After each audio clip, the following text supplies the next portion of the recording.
Raw Straps is back. Voch Lombardi, what's happening? We're taking a deeper look at Blake Jarwin today. We got to look at some of his touchdowns when we looked at the Dak Prescott film session. I wanted to give Blake his own special time and attention, so I went back and studied, basically, right? And one thing that I kept noticing, I'm gonna say it now so I don't have to say it in every single play. Man, the Giants just giving us this look just made it so much easier for us to work the seams, for us to work the deep middle of the field, man. And shouts out to young Michael Gallup. I'm out the way. Shouts out to young Michael Gallup developing into a true number 2 receiver. Shouts out to Amari Cooper, man. And as I thought about the last Seahawks game, I actually watched it a little bit earlier. They triple team B's a bunch.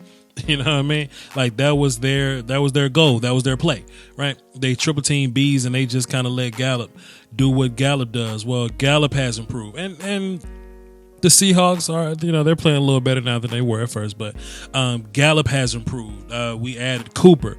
Hopefully that changes the look. We got a little more faith in the boy Blake Jarwin. Then we'll let B's get off, man. So very interesting moving forward. How the Seahawks are going to play defense against us. But let's just take a look at this play, right? Whether or not you watch the Dak Prescott film session, cool, easy peasy, right? But Blake Jarwin's a big guy. Big old target. So what I like about him being a deeper threat guy is that Dak can just put the ball up and Blake just kind of go get it. We'll show a little more evidence of that later. But what I really noticed when I watched this play back and back and back again, look at how this linebacker's playing, right? It's kind of interesting to me. First of all, Blake is going to get a clean release, get upfield, right? But the linebacker's opening his hips this way, right? Now, if you're a defender, you're covering somebody, the way that you open your hips up tells a lot about, the play or whatever, right? So if you're opening your hips up, you're basically surrendering all this behind you, right? But that makes us think that, hey, maybe he has help back there, right? I'm going to run this play, but then I want to look at the cartel view, something that really got my attention on the cartel view, and I should have pointed this out on the Dak film session, but I did it at 2 a.m. My bad. Look at Dak Prescott's eyes right here, right? Look at young Rain Dakota's eyes right here. He's looking over at Cooper. That's fine. But just look at his eyes. Look at his eyes. And last minute, that's when he gets that neck over, right? And we had to have the cartel view to really see it. He's reading that side. But you're going to see last minute, he's going to get one final whip over to that side, find Jarwin, and get the ball right there and get the ball smooth out of there. I think that's what the linebacker was waiting on. So when we get back to the wide angle, right, the linebacker, he's dropping back with Jarwin in his, in his thoughts or whatever. But Dak Prescott, what are you looking at? What you looking at, Dak Prescott? And if Dak got his eyes on Coop, then this linebacker needs to be aware that Coop is in his range, right? Now, in the film session, I said this is basically what we're looking at. We're looking at this linebacker, and we got these two guys in space. And if Dak is looking at Coop, well, damn it, this linebacker need to be looking at Coop. But Dak's eye manipulation, last minute, getting his head over to Jarwin, boom. Now the linebacker notices he's going to try to flip those hips and get around, but it's too late. And Blake Jarwin wide open in the end zone for the touchdown.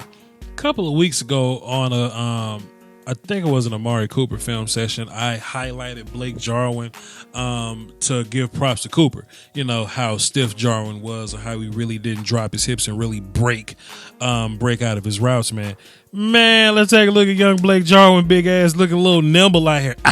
Look at young Blake Jarwin, looking nimble out here, bro. He's going to come off the line of scrimmage. Now, to be fair, once we get to this point, we see this defender giving us a little bit of room here, giving us a little bit of space. We got the leverage here, right? This could be an option route. I mean, this could either be a slant or out. I don't know. I would have to be in that tight end offense room to actually know. But hey, man, if the defender's going to give you a little bit of space, we got the leverage to the outside, sure, take the outside. But hey, who knows? I'm just Voch Lombardi. But I really liked how Blake Jarwin dropped his butt in there and really broke out of that route, man. Let's get cartel. Blake Jarwin to the right side of your screen here, man. He's really going to break down in there, man. Drop those hips and get out there. Look at young Blake Jarwin, man. Creating the space. Then the yak on the back end. Wait. Dragging 31 with him. Dragging 31.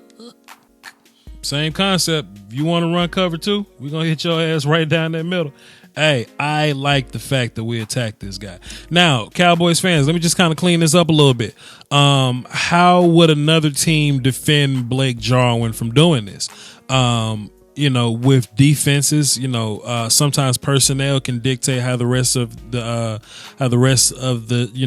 defense is played or whatever. If you had a super athletic line, if you had like a Leighton Vander Esch, right, that could actually run with Blake Jarwin and kind of just as tall as him, then you can put like your super athletic person here and let everybody else play typical scheme. You can shade Cooper. You can try to stack the box one-on-one block. One-on-one cover Blake Jarwin with like a corner, like a big safety or something. You good.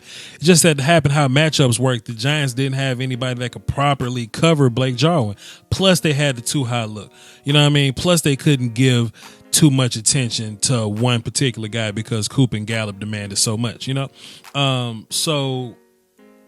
Yeah, they just really didn't have an answer for Blake Jarwin. That's probably why we kept going back to him. They didn't feel confident in none of their defenders to actually one-on-one him, right? So the same concept right here. Now it's funny here. Blake actually has to clear two guys. Blake's here. He actually got to clear this guy, but then he eventually has to clear this guy. Very patient by young Dak. Dak Prescott here. See, let's go to cartel view. Watch Dak just hold the ball one extra tick, right? And I think this needs to happen here. People complain when you hold the ball long, but then they want deep shots downfield. Well, sometimes you got to hold the ball longer to have deep shots downfield. Let's just look at Dak real fast, right? If we just watch Dak, we'll see him hold the ball one extra tick because he has to. If we go back and just follow Blake, which is here, Blake has to clear this guy, okay? But then we didn't anticipate this guy coming over the top too. So now the more Blake travels, we've got to clear this guy, right? And Dak, with his anticipation that he's throwing with, not anticipation, but kind of anticipation. Yeah, he's leading Blake Jarwin into the end zone, right? The ball is out here, and instead of throwing the ball here, right, because there's a guy there, Dak had to put the ball into the end zone, and there's space because, like I said, too high, right? Dak had to put the ball into the end zone for Blake Jarwin to go get it. Then his big ass got up in the air and went to go get it. I'm having a lot of fun breaking down Blake Jarwin. I'm really enjoying breaking down this tight end play in conjunction with quarterback play. So YouTube Illuminati is taking money away from your favorite content creators, and people often ask the best way to support the channel directly. I tell them that's subscribing to my Patreon. Just $1 a month would increase production and the frequency of uploads. Basically, that means more content for you. For less than a bag of almond M&Ms, you can support the channel, call dibs on requests for future videos, and you can have access to Patreon exclusive material like my throwback film sessions. That's patreon.com/Voch Lombardi. I appreciate the support. Doski Woski. Salute. I thought this play was interesting, and I won't sit here and break it down too long, but it is just a simple screenplay, right? Blake is here, right? And I like how Blake is in a receiver stance and he's actually faking the block, right? I kind of dig that. He's faking his pass block sets here, which is interesting. But Blake is going to get out of space, catch the screen, and I kind of wish he was on the other side of my two offensive linemen here, but this is Redmond and Joe. It is what it is. But I like the fact that Blake's kind of hard to bring down, and I think that's going to be a thing moving forward. What's the down and distance here? Third down. Yeah, whatever. Cool. It was third and long though, so I get that. I think, we're going to use Blake in a lot more short yardage, like not short yard, but short route situation, like these quick little hitches, give him a couple slants or something like that, or bubble run him in a flats or something like that. Just give him the ball and kind of let him run over people because it's hard to tackle. Like, he's a big dude and he just keeps running. He keeps running his feet. They actually got to pick him up. And I know Lorenzo Carter don't want to tackle nobody, but they actually got to pick Blake up to get him on the ground, man, which is interesting. Interesting, all right? And Leo Khan's gonna run over like a gangster and support this guy. I'm with that. But yeah, look, moving forward, I wouldn't be surprised if we did a lot more short game stuff to Blake Jarwin and just let him be big and strong. Kind of like those Dez Bryant plays where we'll just get him to him and let him do yak things. I think we got some of that stuff for Gallup coming, and we definitely got some more Jarwin yak things coming. This had to be a breakout game for Jarwin.